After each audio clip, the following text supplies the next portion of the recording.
এবার নজর কাশীপুর বিধানসভার দিকে। কাশীপুরে তৃণমূল কংগ্রেসের কে হতে পারে এবারের প্রার্থী তা নিয়ে জোর চর্চা। গত বিধানসভা নির্বাচনেও এই চর্চা চলেছিল, কে হবে প্রার্থী, আর সেই প্রার্থীর টানা পড়ে নেই নাকি হাতছাড়া হয়েছিল আসনটি তৃণমূল কংগ্রেসের। এবার কি ভাবছে রাজ্যের শাসক দল তৃণমূল কংগ্রেস? কারণ কাশীপুর আসনটি বর্তমানে বিজেপির দখলে রয়েছে। আদিবাসী প্রার্থী করে সেই আসনটি হাসিল করেছিল বিজেপি। তবে এবারে তৃণমূলের প্রার্থী তালিকায় কারা থাকতে পারে?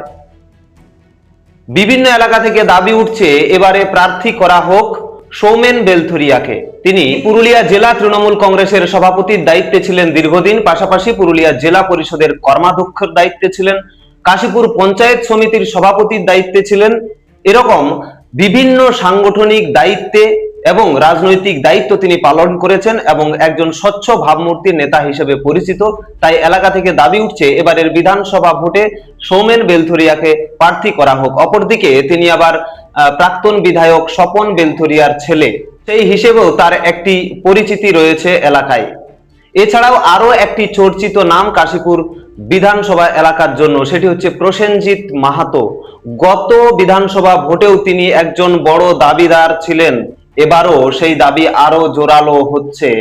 প্রসেনজিৎ মাহাতোর নাম উঠে আসছে বারবার কাশীপুর বিধানসভার প্রার্থী হিসেবে। প্রসেনজিৎ মাহাতো বর্তমানে পুরুলিয়া জেলা তৃণমূল কংগ্রেসের ক্ষেত মজুর সংগঠনের জেলা সভাপতি, পাশাপাশি হুড়া ব্লক তৃণমূল কংগ্রেসের সভাপতি, হুড়া পঞ্চায়েত সমিতির সভাপতি ছিলেন বিগত দিনে, বর্তমানে পঞ্চায়েত সমিতির কর্মাধ্যক্ষর দায়িত্বে রয়েছেন। তাই এরকম একজন দক্ষ রাজনীতিবিদের নাম উঠে আসছে এবারের প্রার্থী তালিকায়। তাহলে হয়তো এই আসনটি আবার ফিরে পেতে পারে তৃণমূল কংগ্রেস, এমনটাই দাবি উঠছে। এছাড়াও নাম উঠছে জয় বন্দ্যোপাধ্যায়ের। বর্ষিয়ান তৃণমূল কংগ্রেস নেতা, তৃণমূল কংগ্রেসের জন্মলগ্ন থেকে তিনি তৃণমূল কংগ্রেসের সঙ্গে সাংগঠনিকভাবে ওতপ্রোতভাবে জড়িত রয়েছেন এবং জেলায় তার সংগঠনের ক্ষেত্রে বিশেষ অবদান রয়েছে। পাশাপাশি দীর্ঘদিন তিনি পুরুলিয়া জেলা পরিষদের কো মেন্টরের দায়িত্ব সামলেছেন। তাই এবারে দাবি উঠছে জয় বন্দ্যোপাধ্যায়কে প্রার্থী করা হতে পারে কাশীপুর বিধানসভা আসন থেকে।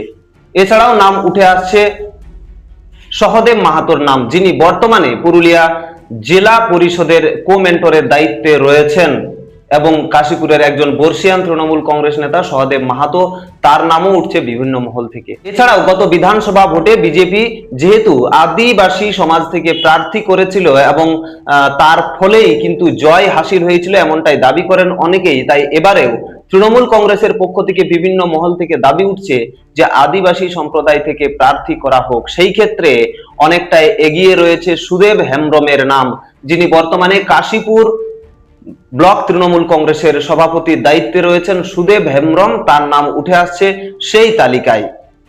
এছাড়াও আরো বেশ কিছু নাম উঠে আসছে তৃণমূল কংগ্রেসের প্রার্থী তালিকায়। তবে দল কার উপর ভরসা রাখবে সেই হারানো মাটি ফিরে পেতে, সেদিকেই এখন দেখার বিষয়।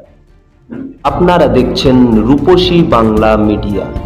এখন একটা ছোট্ট বিরতি, ফিরে আসছি বিরতির পর। পুরুলিয়ায় পাত্রপাত্রী যোগাযোগের একমাত্র বিশ্বস্ত প্রতিষ্ঠান বিবাহ পরিচয়। আপনার মনের মতো জীবনসঙ্গী খুঁজতে পাশে রয়েছে বিবাহ পরিচয়। তাই আর দেরি না করে আজই যোগাযোগ করুন বিবাহ পরিচয়। Municipality commercial complex, second floor, Chaibasa road, opposite PWD office, Purulia. Mobile নম্বর 9232440272। ফিরে এলাম বিরতির পর। আপনারা দেখছেন রূপসী বাংলা মিডিয়া।